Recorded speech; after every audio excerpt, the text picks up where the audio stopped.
নামে, মব জাস্টিসের নামে সারা দেশে লুটতরাজ চলছে, হত্যা চলছে। এই সরকারের স্বরাষ্ট্র উপদেষ্টা এই মবের বিরুদ্ধে কোনো ধরনের ব্যবস্থা নিতে পারেননি। তিনি বেশ কিছুদিন ডেভিল হান্ট পরিচালনা করেছেন, সেটির মধ্য দিয়েও তিনি মবের বিরুদ্ধে কোনো ব্যবস্থা নিতে পারেননি।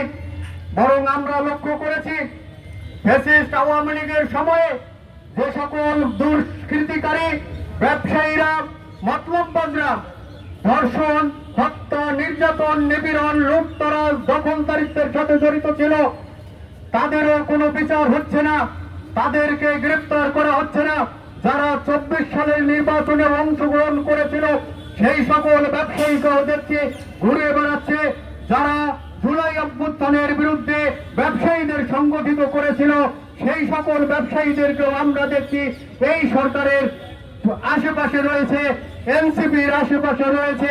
এবং এটিও জনমনে আশঙ্কা দেখা দিয়েছে এই সকল অসাধু ব্যবসায়ীদের কাছ থেকে তারা আর্থিক সুবিধা নিয়ে এদেরকেও অনৈতিক ব্যবসা করবার সুযোগ তৈরি করে দিয়েছে।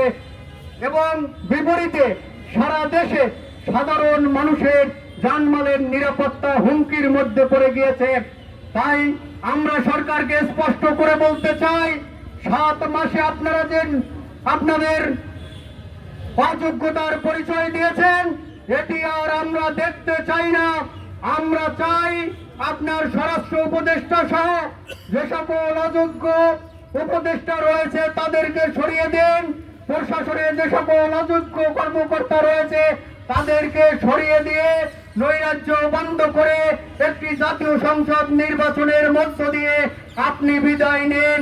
অন্যথায় আপনার ভাগ্যেও ফ্যাসিস্ট হাসিনার মতো একই পরিণতি অপেক্ষা করছে।